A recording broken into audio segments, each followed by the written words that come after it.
ನಿಮ್ಮ ಮಕ್ಕಳು ಹಣ್ಣು ತರಕಾರಿ ತಿಂದು ಹೆಲ್ದಿಯಾಗಿ ಬೆಳಿಬೇಕಾ? ಹಾಗಿದ್ರೆ you are on the right path. Subscribe ಮಾಡ್ಕೊಳ್ಳಿ ಸೊ ದಟ್ ಈಸಿಯಾಗಿ ಇದನ್ನೆಲ್ಲ ಹೇಗೆ ಮಾಡ್ಕೊಡೋದು ಅನ್ನೋದನ್ನ ನನ್ನ ಚಾನಲಲ್ಲಿ ನೀವು ನೋಡ್ಬೋದು. ಇವತ್ತು ಬ್ರೇಕ್ಫಾಸ್ಟ್ಗೆ ಅಂತ ಸೊಪ್ಪುಗಳನ್ನೆಲ್ಲ ರುಬ್ಬಿ ಮಾಡಿರುವಂತಹ ಚಪಾತಿ ಕೊಟ್ಟಿದ್ದೆ. ಹಾಗೆ ಮಧ್ಯಾಹ್ನ ಲಂಚಿಗೆ ಹೆಲ್ದಿ ಡ್ರಿಂಕಿಗೆ ಅಂತ ABC ಜ್ಯೂಸ್ ಮಾಡ್ಕೊಂಡಿದ್ದೆ. ಅದ್ರದ್ದು ಸ್ವಲ್ಪ ಪ್ಯೂರಿ ಹಾಗೆ ಬೆಳಗ್ಗೆ ಫ್ರೈಡ್ ರೈಸ್ ಮಾಡಿದಂತಹ ತರಕಾರಿ ಸ್ವಲ್ಪ ಮಿಕ್ಕಿತ್ತು, ಅದನ್ನು ಕೂಡ ಹಾಕಿ ಮಿಕ್ಸ್ ಮಾಡಿ ದೋಸೆ ಹಾಕೊಡ್ತಾ ಇದ್ದೀನಿ. ಆದ್ವಿಗೆ ದೋಸೆ, ಪೂರಿ, ಚಪಾತಿ ಇಂಥದ್ದೆಲ್ಲ ಇಷ್ಟ ಆಗುತ್ತೆ. ಅದಕ್ಕೆ ನಾನು ಆದಷ್ಟು ಅದರಲ್ಲೇ ವೆರೈಟೀಸ್ನ ಟ್ರೈ ಮಾಡ್ತಾ ಇರ್ತೀನಿ. ಸೊ ನಿಮಗೂ ಇಷ್ಟ ಆದರೆ ನೀವು ಕೂಡ ಇದನ್ನ ಟ್ರೈ ಮಾಡ್ಬೋದು. ಸ್ವಲ್ಪ ತುಪ್ಪ ಹಾಕೊಂಡು ಎರಡೂ ಕಡೆ ಬೇಯಿಸಿದ್ರೆ ಆಯಿತು. ಮಕ್ಕಳು ತರಕಾರಿ ತಿನ್ನಲ್ಲ ಅಂತ ಅಷ್ಟೇ ಬ್ಲೇಮ್ ಮಾಡ್ತೀವಿ, ಆದರೆ ಬೇರೆ ಬೇರೆ ಥರ ಮಾಡ್ಕೊಡೋದಕ್ಕೆ ಪೇರೆಂಟ್ಸ್ ಟ್ರೈ ಮಾಡಿರಲ್ಲ.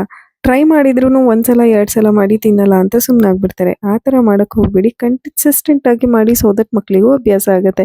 ಸೊ ಈವ್ನಿಂಗ್ ಅವನ ಸ್ನ್ಯಾಕ್ಸ್ಗೆ ಅಂತ ಸ್ವಲ್ಪ ವಾಟರ್ಮೆಲನ್ ಹಾಗೆ ಜಾಕ್ ಫ್ರೂಟ್ ತಿಂದಿದ್ದ. ಇದಾಗಿತ್ತು ಅವನ day. And subscribe for more and enjoy the video. Thank you so much for watching. See you in the next video.